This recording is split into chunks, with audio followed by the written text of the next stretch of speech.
안녕하세요. 오늘은 성전환 수술의 트렌드에 대해서 간단하게 이야기를 해볼까 하는데요. 성전환 수술의 역사가 그렇게 길지 않는데 아직까지 보면은 우리나라도 제가 수술한 이래로 정말 최근에 병원도 많이 생기고 그랬는데 미국 같은 경우에 성형 수술의 여러 분야가 있어요. 머리끝에서 발끝까지 있거든요. 모발 이식부터 시작해가지고 눈, 코 성형, 안면 윤곽, 가슴 확대 축소, 지방 흡입, 또 엄지발가락이 없을 때 재건하는 것 등등 우리 성형외과 분야는 우리 온 몸에 걸쳐서 있어요. 그래서 정말 분야가 다양한데 최근의 트렌드라면은 얼마 전부터 미국에서도 성형외과 의사들이 성전환 수술에 많이 뛰어들고 있어요. 그 이유가 이제 수요도 많이 증가했고 보험 관련해서 또 변화가 있고 분야 자체가 이제 경제적으로 도움이 되기 때문에 성형외과 의사들이 많이 뛰어드는 것 같아요. 성형 수술에서 성전환 수술이 차지하는 비중이 점점 커지고 있다고 볼 수 있어요. 아직까지는 우리나라나 동양권에서는 그렇게 서양에 비해서 활발하진 않지만 점점 더 수술도 많아지고 사회적으로 받아들이는 방향도 점점 더 좋아지고 있는 것을 느끼고 있습니다. 일단은 성형수술 자체가 서로 이렇게 공유되는 부분들이 많이 있어요. 예를 들어서 최신 기술에 대해서 논문을 써가지고 그걸 발표를 하게 되는데 저 같은 경우도 최신 논문은 계속 읽어보고 있고 또 거기에 대해서 저자에게 또 질문을 하기도 하고 그것을 적용을 시키려고 하고 있습니다. 예를 들어서 이제 유두축소 같은 경우 다른 해외 연자들이 발표한 유두축소를 보면 유두축소된 부분들이 자연스럽지 못한 경우가 많이 있어요. 근데 저 같은 경우는 그 부분들을 더 발전시켜서 저만의 방법으로 유두 축소를 하고 있기 때문에 훨씬 더 좋은 결과를 얻고 있습니다.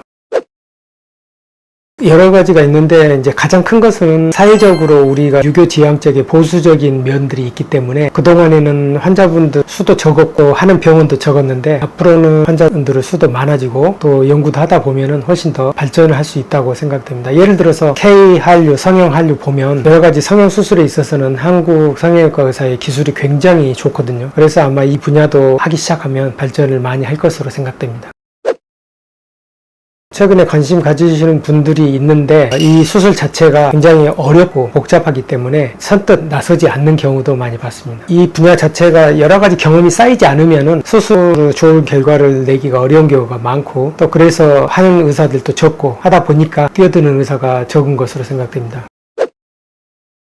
성형수술 분야 중에 제가 썼던 논문이 가슴 축소에 관한 논문이었거든요. 그런데 가슴 축소가 탑수술하고 상당히 비슷한 부분이 있어요. 특히나 완전질제의 경우에요. 그래서 그 부분에 대해서 경험을 많이 하고 논문도 썼었는데 여유증 수술을 많이 하다 보니까 거기에서 기술이 발전되고 그것을 탑수술에 적용을 하다 보니까 또 탑수술 환자들을 주로 많이 보게 되었습니다. 근데 여유증 수술을 한다고 해서 탑수술을 잘한다고 볼 수는 없어요. 왜냐하면 수술 자체가 성형외과적인 기본 기술이 있어야 되고 많은 경험이 필요한 거기 때문에 여유증 수술 많이 했다고 해서 탑수술을 잘한다고 볼 수는 없습니다.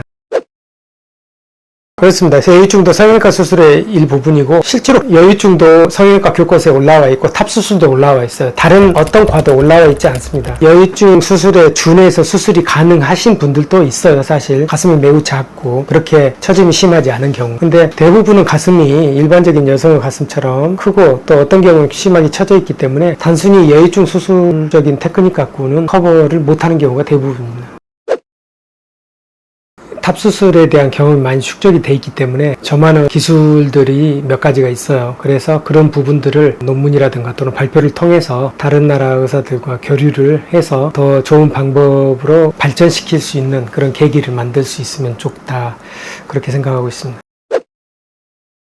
물론 태국에서 수술을 받아서 만족하시는 분도 있겠지만 저한테 다시 재수술하러 오시는 경우도 굉장히 많이 봤어요. 그 문제가 흉터가 많이 생겼던 경우가 꽤 있었고 두 번째는 어떤 문제가 발생했을 때 AS적인 측면에서 다시 태국을 또 가기가 힘들어가지고 다시 저에게 찾아오시는 경우도 많이 봤어요. 그래서 수술이라는 것은 가까운 데서 케어를 잘 받을 수 있고 또 나중에 조금 손을 더 봐야 될 경우 수정을 해야 될 경우라든가 이런 경우에 접근성이 좋아야만 쉽거든요. 근데 태국 같은 경우는 외국이다 보니까 그런 점에서는 불리한 경우를 많이 봤습니다. 뭐 여러 가지가 있겠지만 그쪽의 문화적인 특성상 성전환자에 대한 사회적인 시각이 자유롭고 성전환에 대해서 그렇게 제한들이 많지 않기 때문에 수술로 이어지다 보니까 많이 하게 된 것 같습니다. 또 하나 이유라면은 수술 비용이 저렴하기 때문에 전 세계에서 환자들이 많이 가다 보니까 그렇게 된 것 같은데, 가슴 수술 같은 경우는 사실 저희 병원하고 태국에서 하셨던 분들하고 비교해 보면 차이가 많이 나거든요. 태국에서 하고 오셨던 분들 중에 너무 심하게 흉터가 많이 남거나 분명히 이제 2차적인 수정을 해야 되는데 그걸 못하기 때문에 완성도가 떨어졌던 분들도 제가 많이 봤어요. 그래서 그런 수술들은 좋은 결과를 낼 수 있다면 가까운 데서 수술 받는 것이 더 낫지 않나 이렇게 생각을 하고 있습니다. 제가 항상 앵무새처럼 말씀드리지만 항상 수술 후기, 병원의 경험담, 주변의 이야기들을 꼭 참고를 하셔가지고 수술에 대해서 결정을 하셨으면 좋을 것 같습니다. 감사합니다.